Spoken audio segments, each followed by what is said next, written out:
3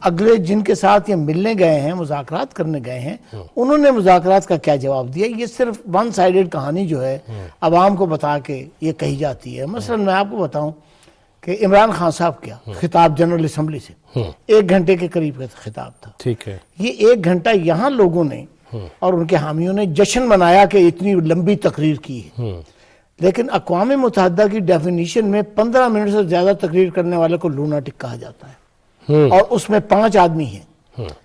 Libya کے colonel Gaddafi, Cuba کے feudal کاسٹرو، آپ کے وینیزویلا کے ہوگو شاویز، اور 2 غالباً ایک اور ہیں. ٹھیک ہے، انہوں نے 1 گھنٹے تقریر کی. ان کو کبھی وہاں پہ، اس کی وجہ یہ ہوتی ہے کہ صبح سے شام تک کوئی 70 تقاریر ہوتی ہیں، اور کوئی ملک جو ہے وہ دوسرے کی تقریر کو نہیں بتا سکتا انلیس کہ ان کا، جیسے انڈیا والے، وہ ہمارے کسی صدر کی جو ہے یا وزیر اعظم کی تقریر کے تو مندرجات جو ہیں وہ جانتے ہیں. باقی کسی کو ضرورت نہیں پڑی، کیونکہ صبح سے شام تک یہ ساری تقریریں سننا اور اس کو رٹ کے رکھنا یا اس کا ماخذ جو اپنے ذہن میں بسانا اتنا آسان کام نہیں ہے. اگر آپ بھی ہوں تو یہی صورت ہوتی ہے. صحیح. امریکی صدر جس دن خطاب کرتا ہے، باقی اس دن جتنے خطاب کرنے والے ہیں ان میں سے کسی 1-2 کی تو مطلب ہے کہ تقریریں جو ہیں اس کا کوئی مطلب لبے لباب یاد رہتا، ورنہ نہیں رہتا. تو 1 گھنٹہ جو تقریر کیا اس میں ہمارے وزیر اعظم نے جو کچھ بھی کہا، وہ کہتے ہیں جی 10 سے 15 منٹ جو ہے وہ روکتے نہیں ہیں، لیکن 10 سے 15 منٹ جو ہیں وہ کہتے ہیں اس کے اندر آپ اپنا جو بھی ما فی الضمیر ہے وہ بیان کریں. لیکن انہیں یہ عادت پڑی ہوئی نا 2.5 گھنٹے بولنے کی. اب یہاں پر اس کا تاثر یہ دیا جاتا ہے جس نے 1 گھنٹے تقریر کی ہے وہ بہت بڑا رستم ہے وہاں کا، اور اقوام متحدہ وہ فتح کر کے آ گیا. فتح کرنے کے بجائے وہ ایک غلط اوپینین دے کے آتے ہیں کہ اس بندے کے پاس جو ہے کوئی اپنا سینتھسس نہیں تھا معاملات کا، کوئی خیال کی مرکزی خیال اس کے پاس نہیں میاں تھا. صاحب ایتھے تے عالم اسلام دا لیڈر بنایا تھا، ہیرو بنا دیا تھا. سر وہ تو دیکھیں نا، یہ یہاں آنے کے بعد ہر ایک جو ہے، یہ نہیں ہے ضیاء الحق صاحب تھے، انہوں نے قرآن کی تلاوت وہاں نہیں کرائی. آپ کے یہاں آپ کے مطلب کہ اسی ٹی وی ادارے پر جو ہے وہ نشر ہوئی اور بتایا یہ گیا کہ اقوام متحدہ میں اس کے قرآن کی جو ہے وہ تلاوت ہوئی ہے، جو کہ بالکل تو حقائق تو نہیں بتائے جاتے. تو جہاں تک خان صاحب کا بھی معاملہ ہے، ابھی تک ٹرمپ کے ساتھ جو ان کی ملاقات ہوئی ہے اور جو مذاکرات ہوئے ہیں اور جو کشمیر پر ہوا ہے، اس کی کہانی پاکستان کے عوام کے سامنے آج بھی نہیں آئی ہے. The real story is somewhere else. وہ آپ نے کچھ جھلکی میرے پروگرام میں کہی تھی، وہ ایک راؤنڈ پورا کر لو تو وہ جھلکی کو تھوڑا سا آج آپ نے کھول کے بیان کرنا ہے. تو میں چاہوں گا کہ آج آپ سے فائدہ، اور اسلام آباد میں 1 on 1 تو آپ سے میں نے کرنا ہی کرنا ہے. آج تو میں نے گلدستہ سجایا آپ کی زیر سرپرستی. ستار خان صاحب، کل لاہور میں ویلکم کیا گیا مریم نواز کو، لیکن اس سے 1 دن پہلے خان صاحب نے وہ جو شہباز شریف صاحب، رانا ثناء اللہ خان اور ایک جنرل صاحب کا نام لیا، وزیر آباد والا معاملہ، اب وہ کہتے ہیں نہیں زرداری صاحب نے سپاری پڑھ لی. نہیں جواد فیضی صاحب، ایک بات ہے کہ کمزوری کہنے والے کی بھی ہوتی ہے لیکن کمزوری سننے والے کی بھی ہوتی ہے. کمزوری دونوں طرف کی ہوتی ہے. اگر یہ کوئی بات میرے بارے میں کہے کہ ستار خان نے یہ منصوبہ سازی ستار خان نے کی تھی، یہ سازش ستار خان نے کی تھی، تو میں اگلے دن ہی عدالت کا دروازہ کھٹکھٹا کے وہاں چلا جاؤں گا کہ جناب ان سے کہیں کہ پیش ہوں اور ثابت کریں کہ میں اس میں شامل ہوں. تیاری ہو رہی ہے، وہ تیاری ہو رہی ہے. دیکھیں نا، اب تیاری ہو رہی ہے، پتہ نہیں کتنا ٹائم لیں گے، لیکن یہ ہوتا ہے کہ آپ نے ہمارے ہاں چونکہ نان سیریسلی ایک دوسرے کو لیا جاتا ہے. عمران خان کوئی بھی بات کرے نا تو میرے جیسا بندہ نان سیریس لے گا. میں کیوں اس کو نان سیریسلی لیتا ہوں؟ غیر سنجیدگی سے میں کیوں لیتا ہوں؟ مجھے پتا ہے کہ یار پاکستانی سیاست میں کنزمپشن کے لیے اس طرح کے بیانات چلتے ہیں. اپنے اپنے جو سپورٹر ہوتے ہیں، اپنے اپنے حمایتی ہوتے ہیں نا، ان کی تسلی کے لیے آپ کو یہ بیان دینا پڑتا ہے. کیونکہ اگر آپ اپنے سپورٹروں سے بات کریں گے تو کہیں گے دیکھا ایک ہو رہا بھی غازی، سانو پہلے تو شک ہے غازی کہ یہ تھا، آج ساڈا لیڈر بھی بول پیا. کل کو جواد فیضی آپ کا نام لیں گے تو پھر ہو سکتا ہے کہ وہاں پہ کچھ اور لوگ بیٹھے ہوں، کہیں گے سانو پہلے تو شک ہے غازی جواد فیضی پہ بھی کہ یہ بھی اس سازش میں شریک تھا. وہ اندر سے کوئی صحافی ہوں گے. نہیں، صحافی کے علاوہ ہمارے تو جاننے والے وہی ہیں. نہیں، صحافی کو آپ فی الحال جو ہے نا وہ سیکنڈری پوزیشن پہ رکھیں. اگر صحافی کو پرائمری پوزیشن پہ لے آئے تو بات کہیں کی کہیں کس طرح سے نکل جائے گی. آپ نے ایک چیز ثابت ہوئی ہے پاکستان میں، وہ یہ ثابت ہوئی ہے کہ یہ ابھی عظیم میاں کہہ رہے تھے کہ پاکستانی کو سچ نہیں بتایا جاتا. یہیں سے بات نکلتی ہے کہ جس قوم کو سچ نہ بتایا جاتا ہو، معاشرے کو سچ نہ بتایا جاتا ہو، لوگوں کو سچ نہ بتایا جاتا ہو، تو ان کو سچ کی پہچان ختم ہو جاتی ہے. پھر جتنا ان کو جھوٹ اچھا لگتا ہے، اس وقت پاکستان میں لوگوں کو جھوٹ بہت اچھا لگتا ہے، کیونکہ جھوٹ میں ایک آسرا ہوتا ہے، ایک تسلی ہوتی ہے، ایک حوصلہ دینے کی ہوتی ہے کہ گھبرانا نہیں ہے، معاملہ ٹھیک ہو جائیں گے، میں جب آؤں گا معاملہ ٹھیک ہو جائیں گے۔ ہم جھوٹ کو پسند کرتے ہیں۔ پاکستانی قوم اب سچ کو پسند نہیں کرے گی۔ سچ جس دن قوم کے سامنے آئے گا، لوگوں کے سامنے آئے گا، ہم انہیں جان چھڑا رہے ہوں گے، کیونکہ سچ نے ایک کرواٹ کے ساتھ آنا ہے۔ سچ نے اس طرح نہیں آتا، میٹھی گولی کی طرح نہیں آنا ہوتا، وہ کرواٹ کے ساتھ آتا ہے۔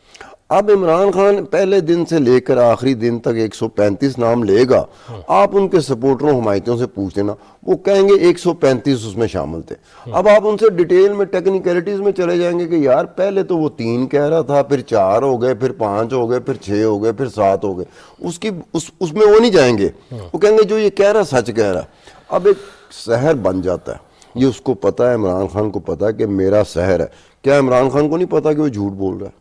یقینی طور پہ پتا ہے۔ کیا عمران خان، یس ہی نوز، عمران خان 101% نوز کہ وہ جھوٹ بول رہا ہے، لیکن اسے یہ پتا ہے کہ میرے جھوٹ کا اثر ہو رہا ہے، اس لیے اسے پتا ہے۔ اور اسی طرح جو صف اول کی قیادت ہے پی ٹی آئی کی، اس سب کو پتا ہے، صف اول کی قیادت کی بات کر رہا ہوں، ان سب کو پتا ہے کہ خان صاحب جھوٹ بول رہے ہیں، یقین۔ لیکن وہ کہتا ہے جھوٹ کا اثر ہے۔ دیکھو نا، لوگ جھوٹ کے اثر میں آتے ہیں۔ پاکستان میں جھوٹ کے اثر میں، اب یہ امریکہ سے آئے ہیں، بتائیں، پوچھیں ان سے امریکہ میں جھوٹ کتنے دن چل سکتا ہے؟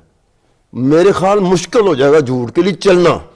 پاکستان میں سچ کے لیے چلنا اتنا مشکل ہے جتنا امریکہ میں جھوٹ کے لیے چلنا مشکل ہے۔ اب یہاں پر آپ دیکھ لیں۔ چلیں عاصم نصیر صاحب، آپ دبئی پہنچے، پھر مریم نواز صاحبہ کے ساتھ آئے، وہاں ماحول کیا تھا؟ یہاں آ کے جو کراؤڈ دیکھا، جو نعرے سنے، جو اگلی منزلوں کی باتیں ہوئیں، بطور رپورٹر کیسا دیکھا اس کو؟ فیضی صاحب دیکھیں، ایشو یہ ہے کہ مریم نواز کا جو سارا سفر تھا وہ تو اپنی جگہ ہے، کیونکہ اوبیسلی ایک ان کا سارا شیڈیول پلان تھا اور اسی حساب سے وہ چلیں اور آئیں، راستے میں ان سے بات بھی ہوئی، کیونکہ کافی ان سے وقت ان کے ساتھ اکٹھا بھی گزرا اور ساری چیزیں دیکھتے رہے۔ پہلے بھی ہمارا تھا اور یہ ریسنٹلی بھی جتنا ہوا، انگلینڈ میں بھی ان سے ملاقاتیں ہوئی۔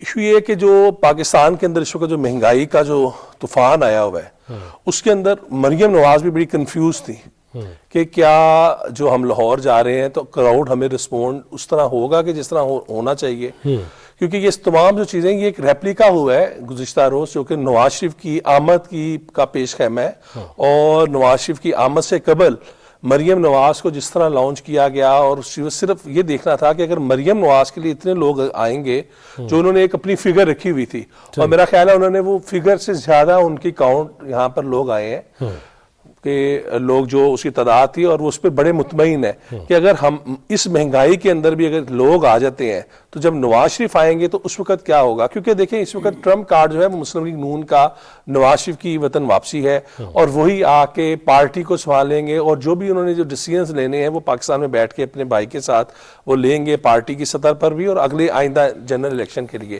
تو مریم نواز کا تو دیکھیں جو ان کا آنا تھا وہ ان کا کافی ہونا تو یہ پہلے چاہیے تھا، پچھلے ہی انہیں ماہ میں دسمبر تک انہیں آ جانا چاہیے تھا، لیکن آگے لے کے آنے کا مقصد بھی یہی تھا کہ وہ جائیں گی، اور جو پائپ لائن میں جو چیزیں چل رہی ہیں جو کہ پہلے میڈیا کے سامنے نہیں آئیں، اب وہ آہستہ آہستہ آپ کو سامنے نظر آنا شروع ہو جائیں گی۔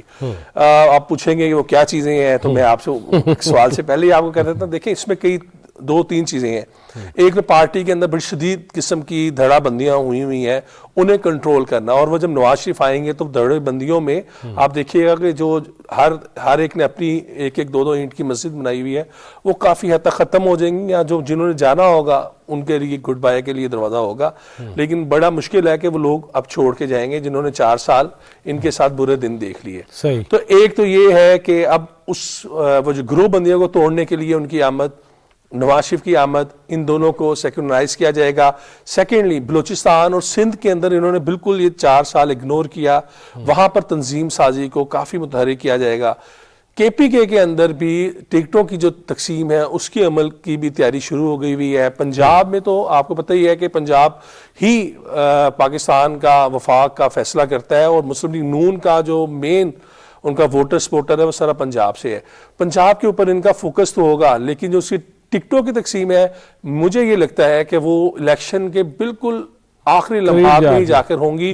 اور اگر کوئی کہے کہ جی ہم اس حلقے سے لڑ رہے ہیں یا نہیں لڑ رہے, اس کا فیصلہ ابھی نہیں ہوا. اور یہی تمام چیزیں ہیں جنہیں طے کر کے, اور شاید مریم نے جو مجھے انٹرویو بھی دیا اور اس کے اندر بھی انہوں نے کہا کہ میں باقاعدہ پلاننگ کے ساتھ اور نواز شریف سے میں سیکھ کے, اور جو ہم نے جتنی تیاری کی ہے وہ مشاورت کر کے, پارٹی کی لیڈرشپ کے ساتھ بھی مشاورت کر کے میں یہاں پر واپس آئی ہوں, اور اب اسے امپلیمنٹیشن کی طرف جانا ہے. تو ایک چیز تو یہ تھی کہ الیکشن کا جو ہے نا, وہ 90 روز کا جو الیکشن کا ہے, اگر الیکشن کا بگل بچ جاتا ہے تو مسلم لیگ نون جو ہے وہ اب الیکشن کی کمپین کی طرف گامزن ہو گئی ہے. اور مہنگائی کا فیکٹر مجھے لگ رہا ہے کہ شاید اب اس حکومت سے نہ قابو آئے, اور یہ بھی اب الیکشن کی طرف چلے جائیں. یہ میں وثوق سے آپ کو کہہ رہا ہوں کہ بے شک ہم جو مرضی کہتے رہے کہ جی الیکشن نہیں ہوں گے, لیکن یہ لگ رہا ہے کہ 90 نہیں تو مئی جون کے اندر الیکشن, پاکستان کے اندر جنرل الیکشن ہو ہی جائیں گے. سیکرٹری لاہور پریس کلب جناب عبدالمجید ساجد, ابھی بات ہوئی, خان صاحب نے کہا کہ نہیں وہ سیکنڈری ہے, پرائمری نہیں ہے جرنلزم صحافت, لیکن نگران وزیر اعلیٰ صحافی, وزیر اطلاعات پنجاب کے نگران صحافی بھی, تو پھر وہ سیکنڈری پریزیڈنٹ رہے لاہور پریس کلب کے, سیکرٹری بھی رہے, پریزیڈنٹ بھی رہے عامر میر صاحب.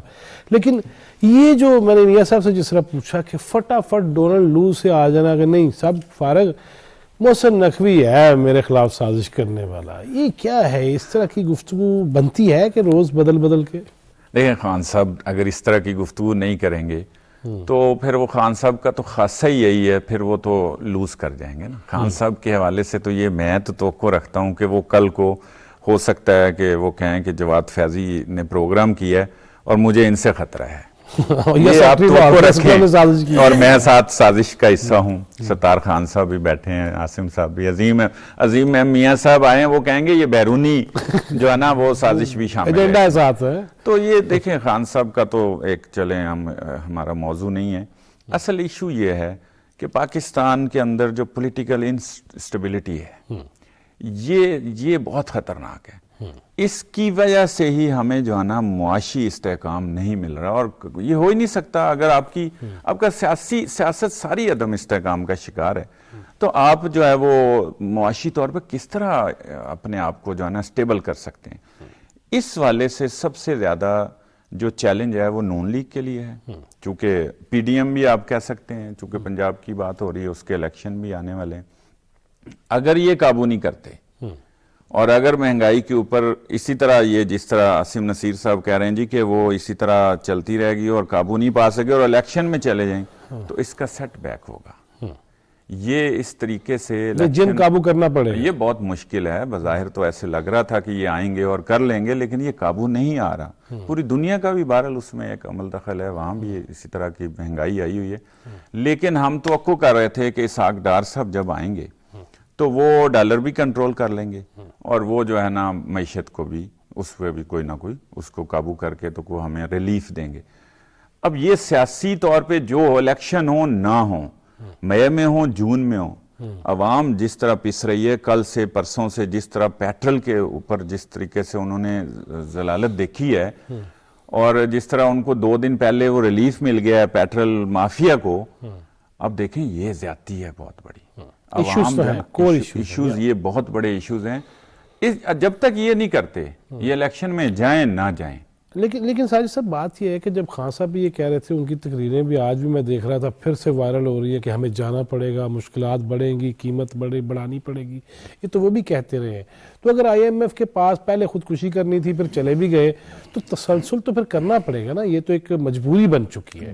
بالکل مجبوری ہے, لیکن اس پہ قابو پانا, دیکھیں ہم خان صاحب کو کہتے ہیں کہ وہ 3.5 سال انہوں نے کچھ ڈیلیور نہیں کیا اور انہوں نے اس پہ قابو نہیں پایا, تو 8 مہینے تقریباً ہونے والے ہیں اس حکومت کو, تو اس پہ قابو پانا چاہیے, پڑیں گے. یہ بہت ضروری ہے. صحیح. عظیم میاں صاحب, لیٹ سے کہ کسی بھی ملک پہ ایسی کوئی چیز آتی ہے, ہم نے وہاں پہ بھی دیکھا, آپ کو یاد ہوگا کہ بہت بڑے ادارے بھی کینیڈا امریکہ کے بند ہو گئے, بے روزگاری بڑھ گئی, اس کے بعد بہت ساری مہنگائی بھی ہوئی ہے, اور میں آپ کی زیر سرپرستی وہاں پہ بھی رہا ہوں. تو مجھے میاں صاحب یہ بتائیے کہ جب ایسے حالات ہوتے ہیں تو آپ نے کبھی یہ دیکھا کہ سیاست تو اپنی جگہ, لیکن کبھی ایسا دیکھا ہے کہ ایک وفاقی وزیر رہنے والے 2 حکومتوں کے وزرائے خزانہ کو یہ کہیں کہ لکھ دو آئی ایم ایف کو, اگر یہ معاملہ ہو رہا ہے تو پھر ہم نہیں ہیں ساتھ. کبھی آپ نے ایسا بھی بیرون ملک دیکھا کہ اپنے ہی ملک کے معاملے کے حوالے سے اس قدر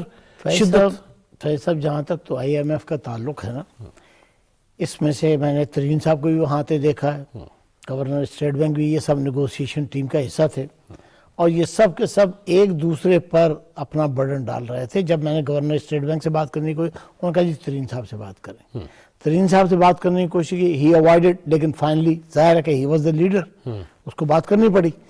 بات یہ ہے کہ یہ اس میں جیسے انہوں نے ساحل صاحب نے کہا ہے، یہ بھی متعین کرنا بڑا ضروری ہے کہ کن کن کی حماقتوں کے ساتھ ہم اس صورتحال کو پہنچے ہیں. یہ ایک دن کی صورتحال نہیں ہے. آپ کے ہاں ایک ٹیکنوکریٹ ہے، میں نام لینا اس میں، جس کو یہ پتا ہے کہ نیگوسیشنز IMF سے کرنے کا طریقہ کیا ہے. ٹھیک ہے، ابھی تک اس کو ان دونوں میں سے کسی ٹیم نے اپنے ساتھ رکھا. حافظ شیخ بھی آئے چلے گئے، وہ ان کے بھیجے ہوئے آئے تھے، انہی کے پاس چلے گئے. ٹھیک ہے، شوکت ترین آئے، انہوں نے مطلب ہے جو کچھ یہاں آ کے کہا، مجھ سے انہوں نے ڈائریکٹ کہا جی جمعرات تک، یہ میں آپ کو منگل کی بات بتا رہا ہوں کہ جمعرات تک سب طے ہو جائے گا. وہاں پہ کہا جی ہاں، اور ہی از آن ریکارڈ، جیو کے پاس اگر اس کی فائل ہوگی تو اس میں نظر آ جائے گا. لیکن وہ جمعرات تو نہیں، کئی جمعراتیں آئیں، بے مراد رہی، بے مراد ہوئی. کہنے کا مطلب یہ ہے کہ ایک تو یہ چیز ہے. دوسری چیز، جیسے یہ مسلم لیگ کے بارے میں آپ بات کر رہے ہیں، کیا مسلم لیگ IT اور دیگر جو مطلب چیزیں جو اثاثہ ہیں عمران صاحب کی تحریک کا، کیا وہ اس کے لیے تیار ہے؟ ابھی تک میں نے اس دنیا میں جس کو آپ سوشل میڈیا کی دنیا کہتے ہیں، وہاں پر ان ساری پارٹیوں میں انتہائی کمزوری میں نے دیکھی ہے، بلکہ انیپٹ ہیں یہ.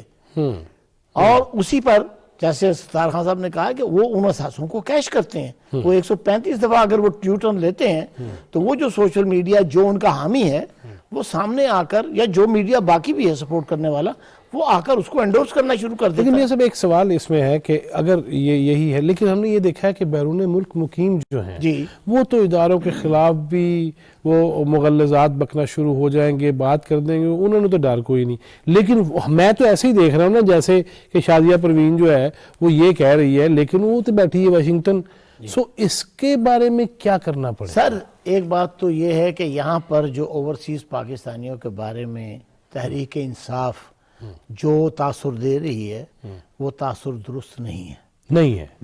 اوورسیز پاکستانی ایکولی ڈیوائیڈڈ ہیں، کیونکہ اوورسیز پاکستانیوں میں وہ لوگ بھی شامل ہیں، مزدور بھی شامل ہے، لیکن وہ لوگ بھی شامل ہیں کہ جن کی انفارمیشن تک اور فیکٹس تک رسائی ہے، اور وہ تجزیہ کرنے کے بھی قابل ہیں، اپنا ایک اوپینین بنانے کے بھی قابل ہیں، اور ویل کیلکولیٹڈ ان کا ہے.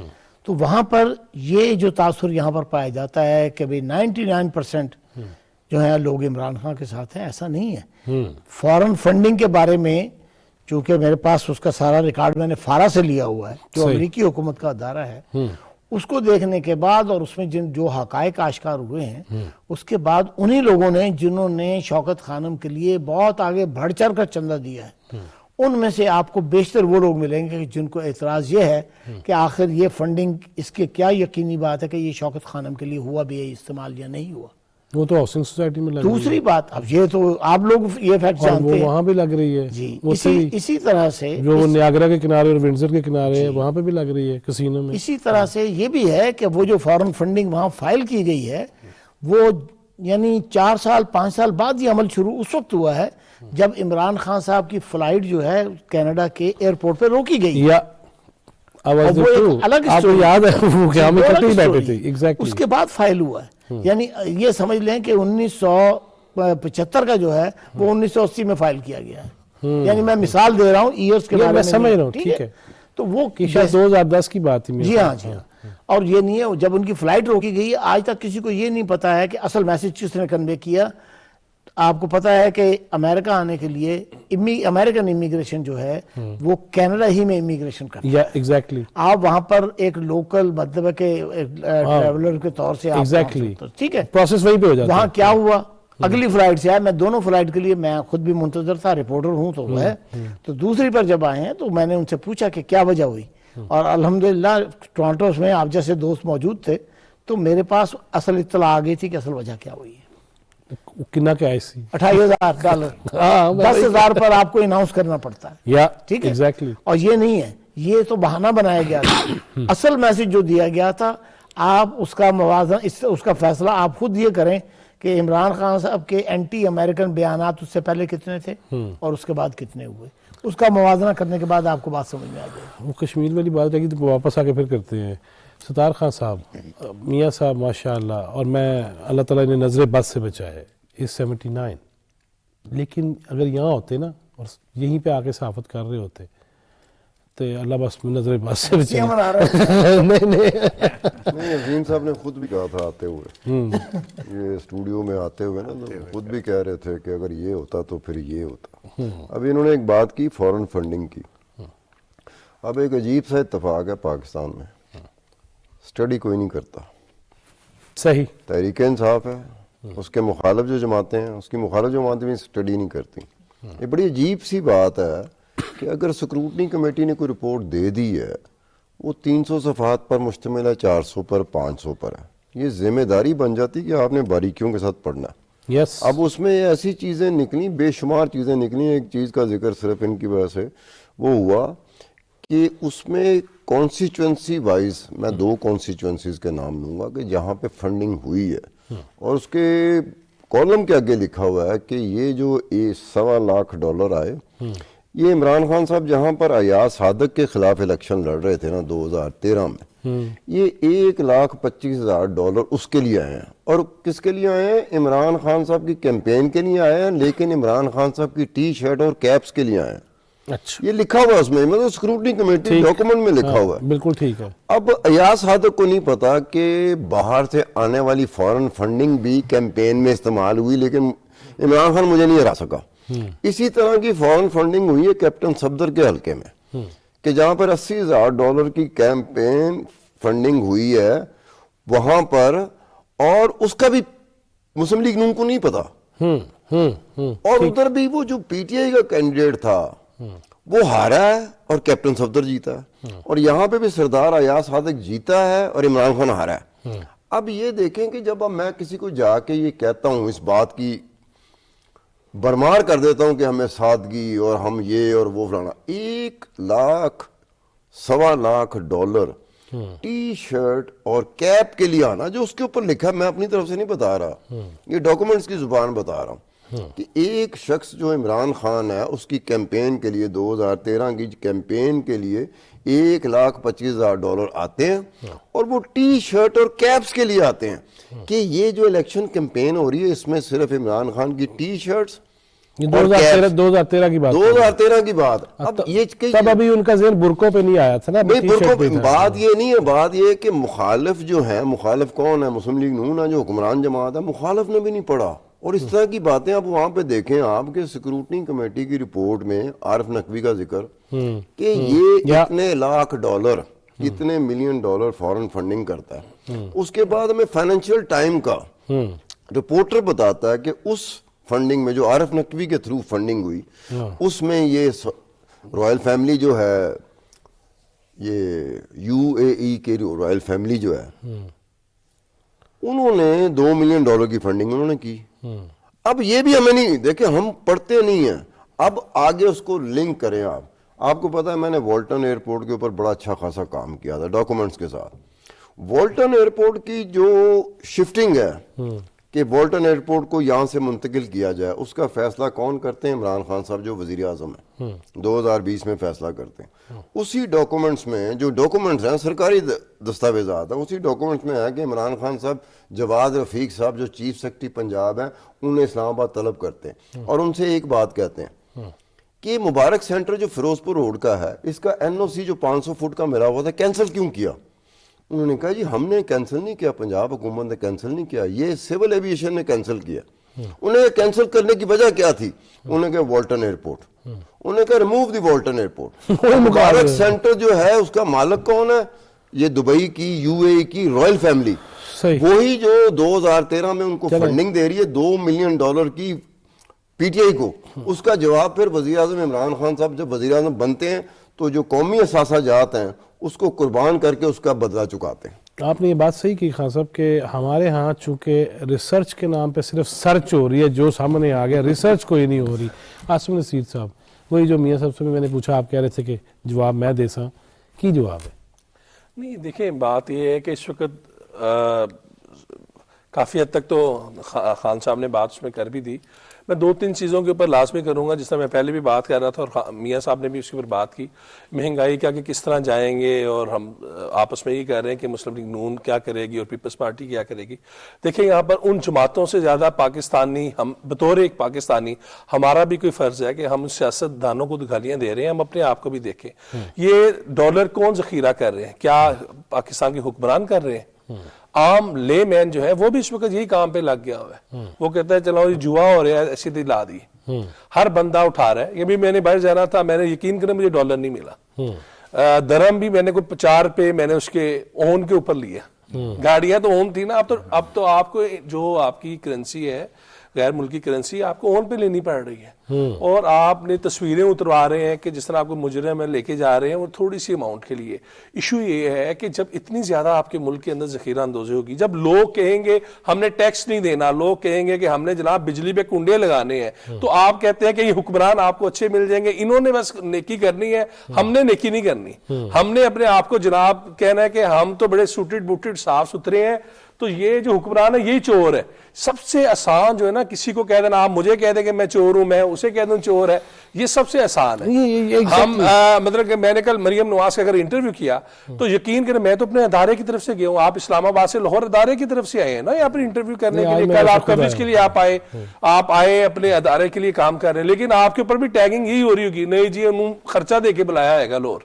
ہمیں پرسنل آیا ہوں سر, نہیں مطلب ہم اپنے کام کے لیے پروفیشنل کر رہے ہیں نا. ہم اگر آسم کے ساتھ زیادتی یہ ہوئی کہ سوشل میڈیا میں جو ان کا بڑا پاورفل ہے, سوشل میڈیا پروپیگنڈا ہوتا ہے. یہ میں بتا دوں, سوشل میڈیا یہ نہیں ہوتا جس میں حقیقت ہے, پروپیگنڈا. اس میں اس کی تصویر چلائی ہوئی ہے اور پیچھے ہر چیز کہانی, ہماری تصویر بھی لگائی ہوئی ہے, یہ جو ہے وہ لفافی ہے جی, یہ فلانے ہیں جی, یہ فلانے. دیکھیں یہ ہم یہی اسی طرح دیکھیں جو بات کریں ہم تو عمران خان صاحب کی بھی بات یہ ہے.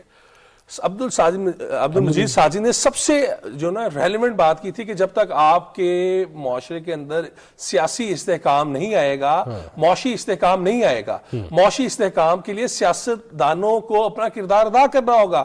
اگر یہ تمام, اگر پیپلز پارٹی, مسلم لیگ نون یہ اکٹھے ہو سکتے ہیں, ایم کیو ایم اکٹھے ہو سکتی ہیں ان کے ساتھ, مولانا فضل الرحمان اور تمام یہ لوگ اکٹھے ہو سکتے ہیں, تو عمران خان کیوں نہیں پاکستان کی کاز میں اکٹھے ہوتے؟ انہیں کون سی ایسی انا جو ہے کہ وہ انہیں دور لے کے جا رہی ہے؟ کوشچن یہاں پر سب سے بڑی جو ذمہ داری ہے وہ عمران خان کے اوپر ہے کہ انہوں نے اپریل 10 کے بعد سے جو ایک ہائپ اپنی کریٹ کی, وہ پروپیگنڈا تھا, سچ تھا, جھوٹ تھا, آپ اسے چھوڑ دیں. کہ پاکستان کتنا پیچھے چلے گیا ہے, اس کا کون, ان سے آنسریبل کون ہوگا؟ ان سیاسی جماعتوں کو بھی. میں نے کل مریم نواز کو بھی یہی کہا کہ اگر انہوں نے 4 سال آپ کے ساتھ جو کرفیو کی ایک سچویشن ہوتی تھی, نواز شریف آئے, میں آپ کو سچ بتاؤں آن ریکارڈ ہے میری اپنی, جب نواز شریف کا میں ان کا انٹرویو کر رہا تھا احتساب عدالت کے اندر, تو مجھے کیونکہ ساری تو ہمارے لا انفورسمنٹ کے لوگ تھے, انہوں نے کونیاں مار کے میرے پاؤں کا انگوٹھے کا ناخن ٹوٹ گیا. اس کے بعد میری یہاں پہ ریمس پسلیوں پہ ہوا, میں 2.5 مہینے سو نہیں سکا, صرف وہ ایک ویڈیو 2.5 منٹ کی بنانے کے لیے. 2 ماہ سے زائد میں اس کے اندر رہا کیونکہ وہ مجھے بار بار مار رہے تھے. میرے پاس آن ریکارڈ ہے کہ نواز شریف صاحب نے باقاعدہ مجھے کھینچا اور ایک ایس پی کو بڑا غصے سے کہا کہ چھوڑو. دیکھیں آپ, جب یہ والا ماحول عمران خان نے بنایا تھا, اس نے بنایا تھا, اب چلے وہ انہوں نے درگزر کر دیا, اب آپ سیاسی استحکام کے لیے آئے, آپ 22 کروڑ عوام کے لیے آپ چھوڑیں ذاتی انا کو, آپ کہیں یار ٹھیک ہے آپ کو محسن نقوی پہ ہے, آپ اس کے اوپر بات کر لیں بیٹھ کے, لیکن آپ کہیں ہم پاکستان کی اسٹیبلٹی کے اوپر بات کریں گے, ہم پاکستان کو کٹھے لے کے چلیں گے. آپ کبھی کسی کو رگڑ رہے ہیں, کبھی کسی کو رگڑ رہے ہیں, اور آپ کہتے ہیں مجھ پہ قتل کی بھی یہ کروا رہے ہیں. کل کو وہی بات پھر دوبارہ ہم جہاں سے سٹارٹ ہوئے تھے وہاں پر آ جائیں گے. دیکھیں اس وقت آخری میں اس بات پہ کنکلوڈ کرتا ہوں کہ عمران خان کے اوپر سب سے زیادہ ذمہ داری ہے کہ انہوں نے پاکستان میں اگر وہ چاہتے ہیں کہ استحکام آئے تو انہیں آگے آنا ہوگا, اپنی ذاتی انا ضد کو چھوڑ کے. یقیناً ملک مقدم ہے, معاشرہ مقدم ہے. عبدالمجید ساجد صاحب, جناب سراج الحق کا میں بیان وہ دیکھ رہا تھا, جنگ کا ہی تھا, پھر وہ ٹویٹ بھی ہوا کہ لنگر خانے جو ہے بنائیں گے تو یہ اور رہتے تو پاگل خانے بھی اتنے ہی بنانے پڑنے تھے. یہ ایک سیاستدان کا بیان ہے.